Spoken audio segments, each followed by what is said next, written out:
It is official. The Detroit Pistons will start their search for their new president of basketball operations. What does this mean? We'll break all that down in today's episode of the Locked On Pistons podcast.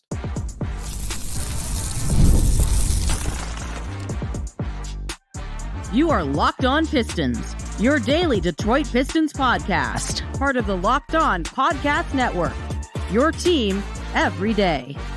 What's the deal? Welcome back to another episode of the Locked On Pistons podcast. Per usual, I am your host, Kuka Hill. You can find me over on Twitter at Kuka Hill. I want to thank you guys for making Locked On Pistons your first listen of every single day. We're free and available on all your podcast platforms. If you haven't already, head to the YouTube channel at Locked On Pistons. Hit that subscribe button or leave us a 5-star review on whatever podcast platform you're listening to this on. That's another great way to support the podcast. And today's episode is brought to you by Monopoly Go. I admit it, I have a competitive side, obviously, and is a big fan of Monopoly Go, the mobile hit twist on classic Monopoly. So join your friends and download Monopoly Go now, free on the App Store or Google Play. You'll hear more about Monopoly now later, or Monopoly Go later, I should say.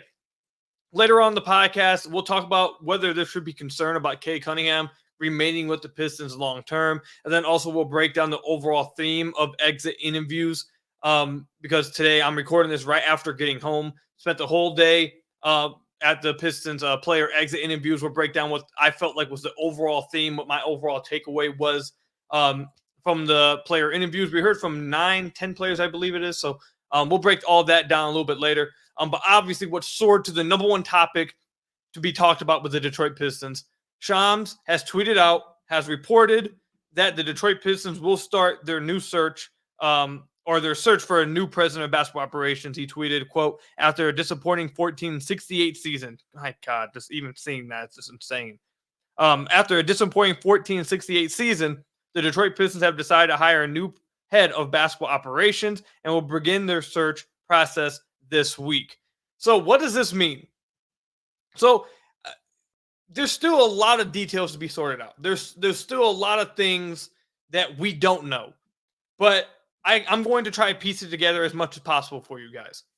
So with the Pistons searching for a new president of basketball operations, what this tells me at the very least is that Troy Weaver has lost, at the very least, he has lost final basketball say.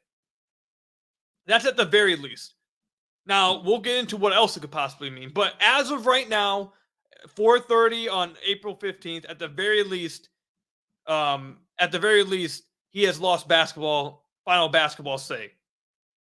So basically, they'll be having a new person make basketball decisions, trades, all of that. Now, again, in the future, we might find out some more details that Weaver has stuck around as maybe a consultant or a scout, or maybe he has, input in something. He has like opinions he can give, but like at the very least, he is no longer the final decision maker when it comes to roster decisions, trades, free agency, all that stuff. So Troy Weaver is basically out, in my opinion. That's basically what it means to me.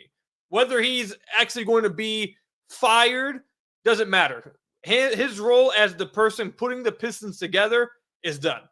That's what it says to me. It's done. Which is, I think, what everyone wanted to see happen and what should have happened. After a season as bad as this, there's no way you couldn't have made massive changes across the board. And it starts with the person who put this all together.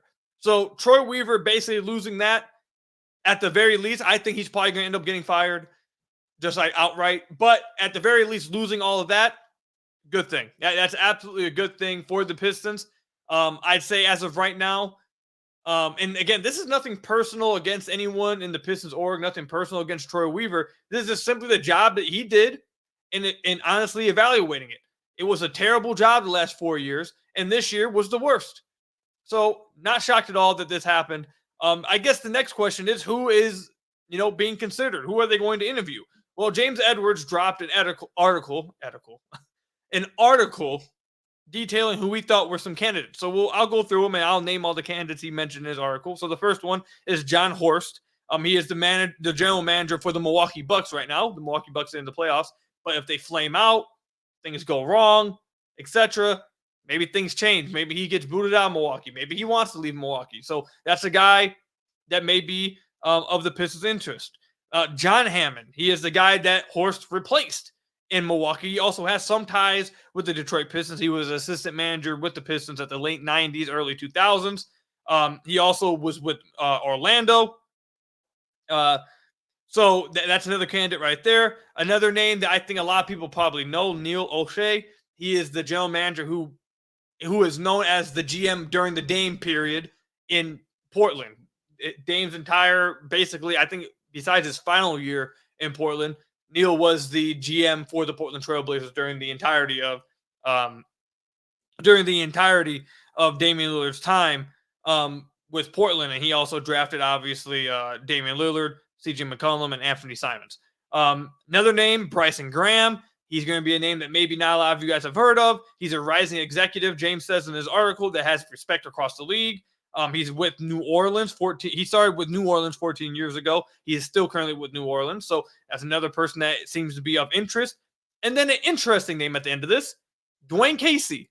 Now, let me just say this. I have apologized to Dwayne Casey for how critical I was of him over the last few years. I didn't think it could get any worse, and somehow it did. So I have respect for Dwayne Casey keeping a bad roster engaged and getting the absolute most out of the bad roster. It seems like he got the best out of a bad roster. So I give him respect, and I have apologized for how critical I have been of him.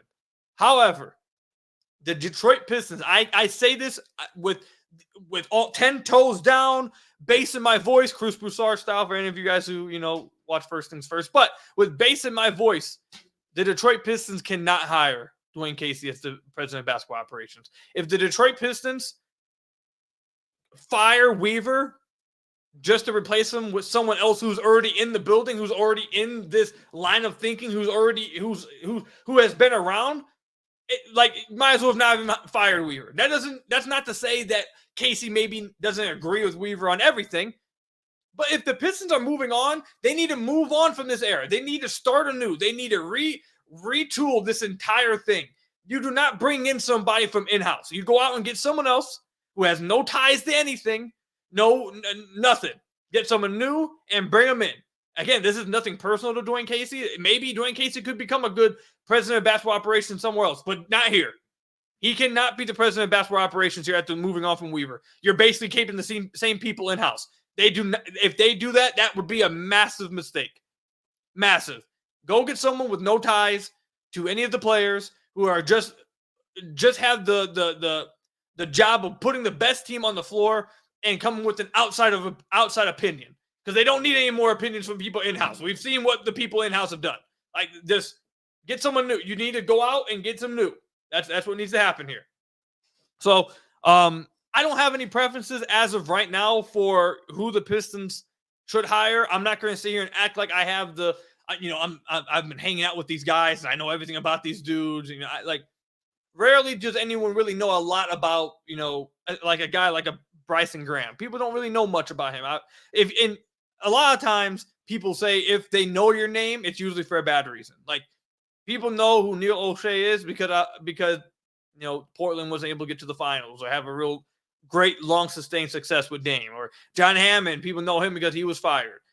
People know who John Horst is because, I guess he hasn't been fired yet, but people know who he is because of how it's going with Milwaukee this year. So I'm not here to act like I know everything about these guys. I'll try to get as much information as I can over the next few days, talk to some people, and relay whatever information I can get to you guys. But I don't have any preference. I just think this is the right move by the Detroit Pistons. This is the right move by Tom Gores. Remove Troy Weaver, whether it's to a different role or just completely firing him, taking his final decision-making away and getting someone else to build this team was 100% the right move to make. It is a big deal. And I don't want to get fully into Troy Weaver until we find out whether he's staying on as another role or if he's completely fired. When that news comes out, we'll dive deeper into Troy Weaver. But as of right now, all we know is that someone else will be making the final decisions, and Weaver is still around in some capacity as of April 15th, 4:30, where I'm recording this. So I'm sure we'll get some news on what Weaver's future is with the Pistons, if he has any, I'd say relatively soon, and we'll talk about it then. I do want to say this before we wrap up this segment and we move on to Cade Cunningham.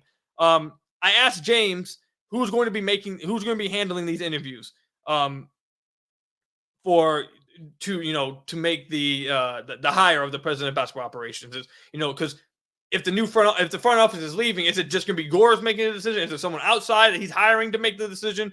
And James tweeted back at me. He said Tom Gores will be making these interviews. Tom Gores will be the one conducting these interviews, and it sounds like he's going to be the one that makes this hire. So whatever hire this is, it's going to be on Tom Gores here. So we'll see what happens. Let me know what you guys think. Do you guys have any favorites, any names? Do you guys like any of the names James pointed out that could take over as president of basketball operations? Let me know what you guys' thoughts are as of right now in the comment section down below or over on Twitter at Kuka Hill. When we come back, I want to talk about how this news and some things I saw from the Pistons exit interviews, how that really ties into how important this offseason is for the Pistons and Cade Cunningham's long-term relationship. We'll talk about that when we come back. Today's episode is brought to you by BetterHelp. Give online therapy a try at BetterHelp.com/LockedOnNBA and get on your way to being your best self. Sometimes we all need the opportunity to get something off of our chest. Whether it be big or small, certain things can really start to get to you. And it's important to let that out, especially as someone who's unbiased in your life, instead of letting it just build up inside of you. That's the worst thing to do. So today I want to say how I really feel about something. You might even be thinking about the same thing this week, and that is what is going on with the Detroit Pistons. Are they going to make crazy changes? What's going to happen? How do they get out of this big mess? Most of you guys, I assume, though, out there have bigger issues, whether the Pistons, more than are the Pistons going to move on from Weaver? Are the Pistons going to move on from Monty Williams? I'm assuming most people have bigger issues in their favorite sports team. They have real life issues that they are dealing with. And therapy, if you want to try out therapy, I should say, BetterHelp is the best place for you. Therapy can be different for everyone. Most of us have bigger problems, like I said, than our favorite sports team, what they're going to do in a particular off season. And it's important to get those things off your chest every once in a while. If you're thinking of starting therapy, give BetterHelp a try. It's entirely online, designed to be flexible and suited to your schedule. Visit BetterHelp.com/LockedOnNBA to get 10% off your first month. That's BetterHelp, HELP.com/LockedOnNBA to get 10% off your first month with BetterHelp. So I want to thank you guys again for making Locked On Pistons your first listen of every single day. Free and available on all your podcast platforms. If you haven't already, head to the YouTube channel at Locked On Pistons. Hit that subscribe button or leave us a 5-star review on whatever podcast platform you're listening to this on. That's another great way to support the podcast. So this is what we're going to talk about with this segment. And I want everyone to stay, pay attention to what I'm going to say here. Cade Cunningham is up for an extension this offseason. This is when he can get that rookie max extension. Now, I believe that they are going to give Cade Cunningham a max extension. I think it may come with incentives, like he has to play X games. If you make all-star team, you get that. I think that may happen, but I have almost no doubt that they're going to offer him a max extension.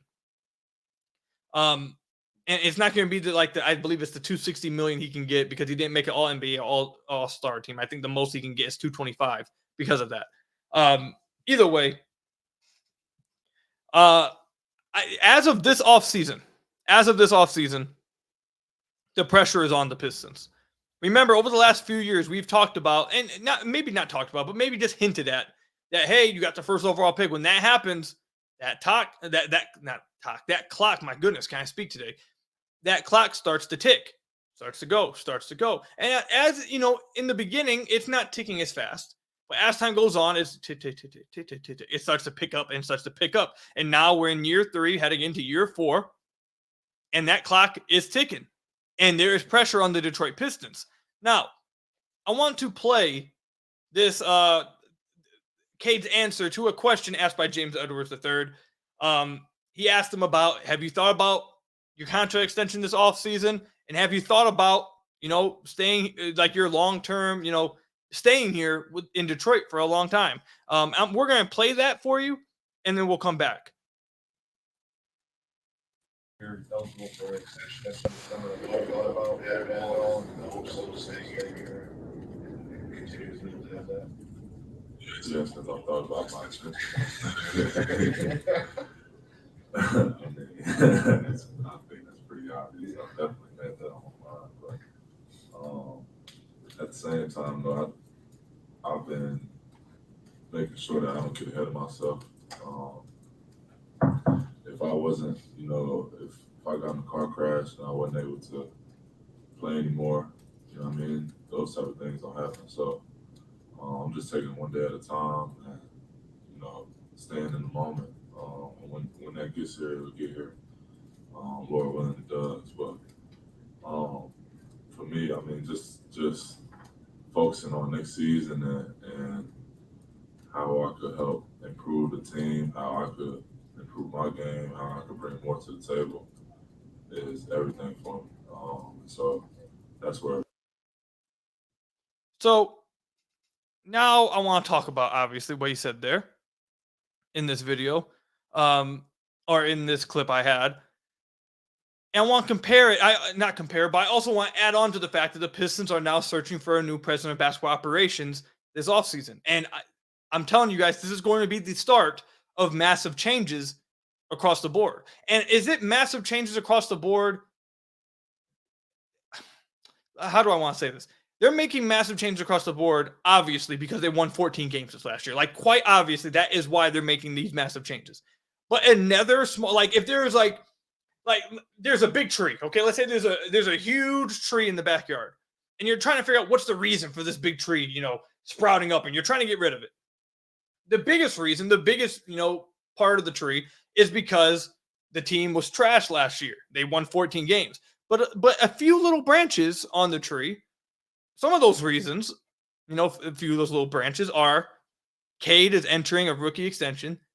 After you sign a rookie extension, you have 18 months until you can request a trade.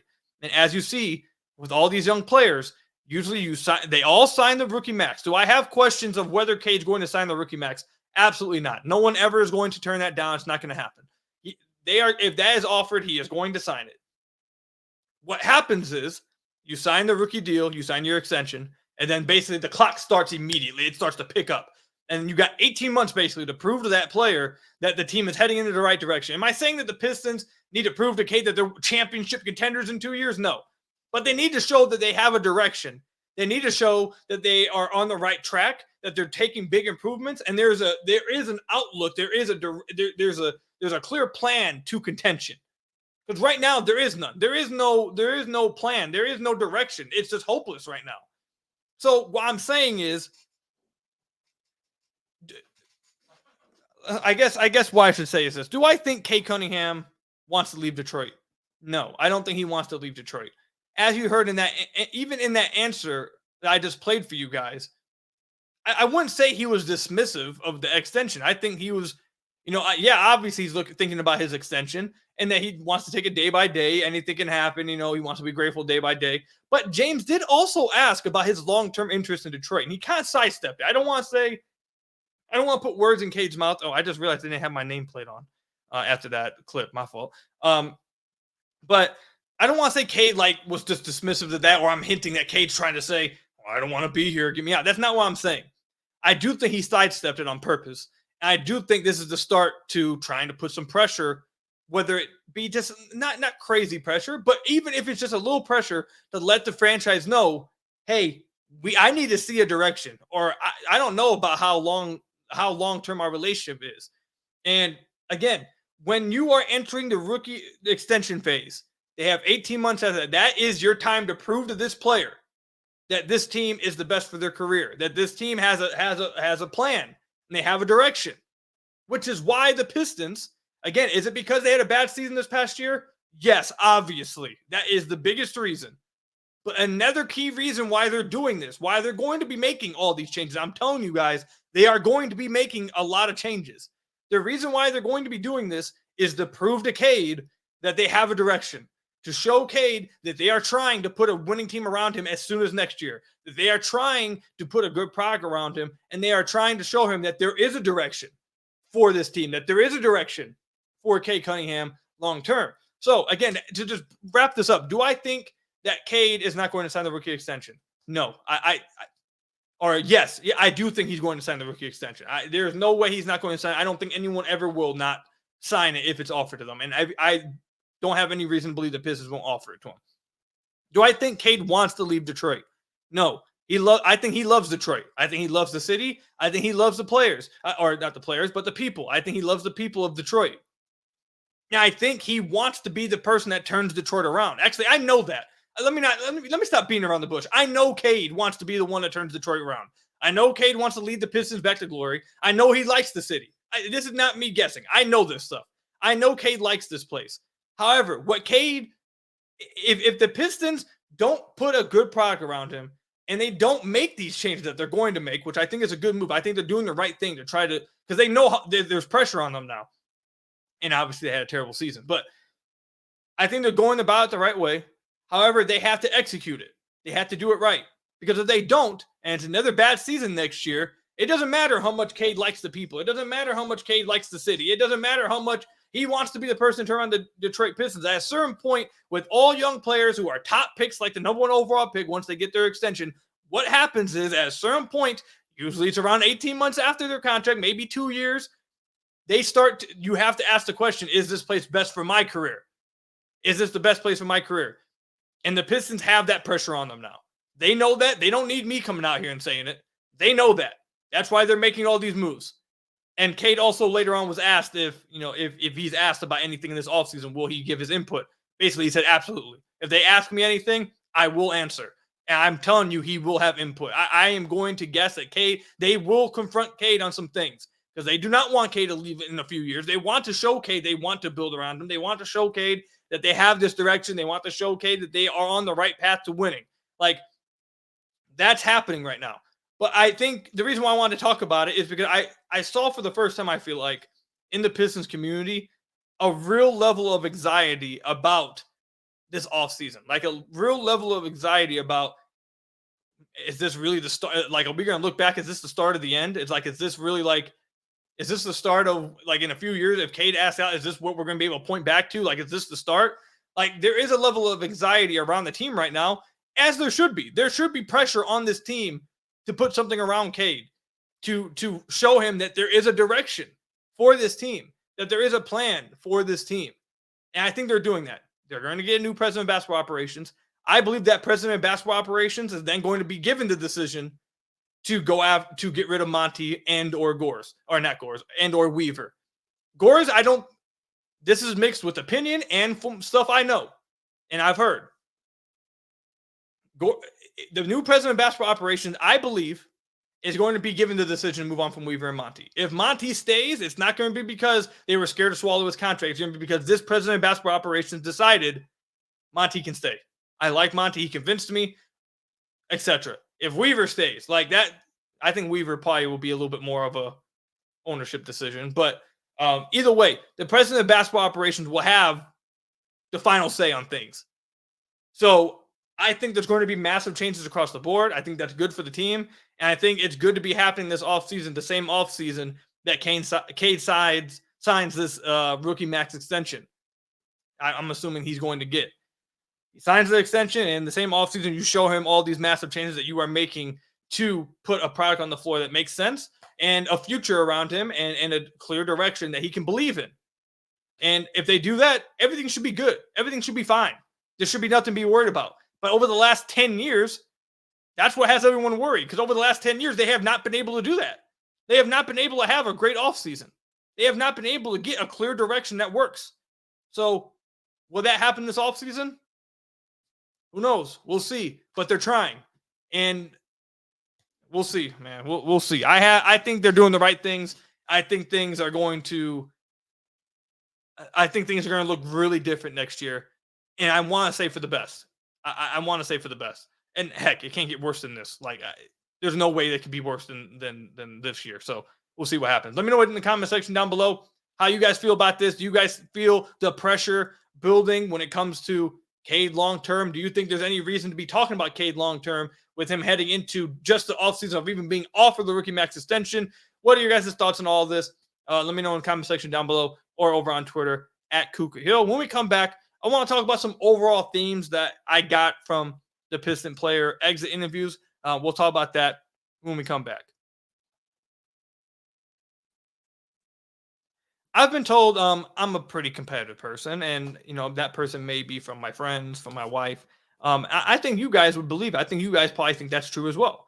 Okay, well, yeah, I have a competitive side, and look, I play sports my whole life, and of course, I'm going to be super competitive. You don't want to see me on them courts. I get pretty competitive out there, but I think we all do, to be honest. I think my competitive side, I'm a big fan of Monopoly Go as well. It's not just on the courts. I'm also really competitive in Monopoly Go. I'm sure you've heard of it. It's been downloaded over 150 million times. It's a great twist on Monopoly where you play on not one, but hundreds of Monopoly boards in crazy locations, building up amazing cities that bring you big money. But the best part is messing with my friends. I can charge them rent on my iconic properties, just like Monopoly.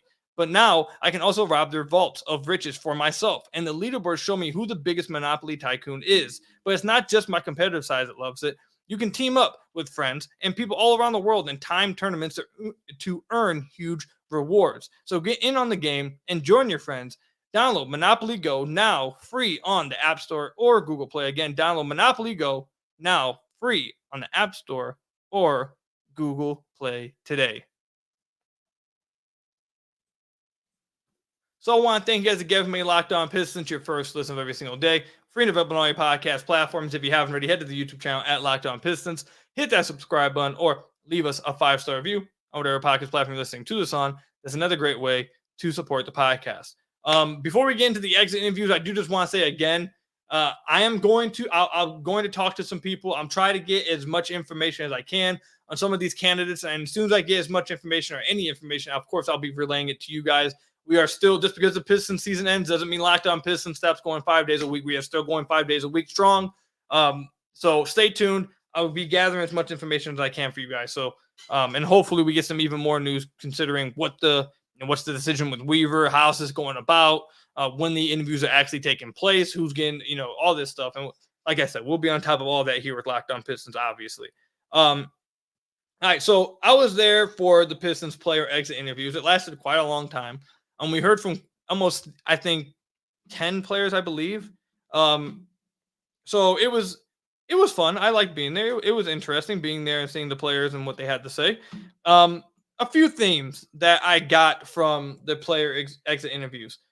Quite a few players, specifically Jane Ivey, Jalen Duren, and Quinn Grimes, went out of their way to speak highly of Monty Williams' character.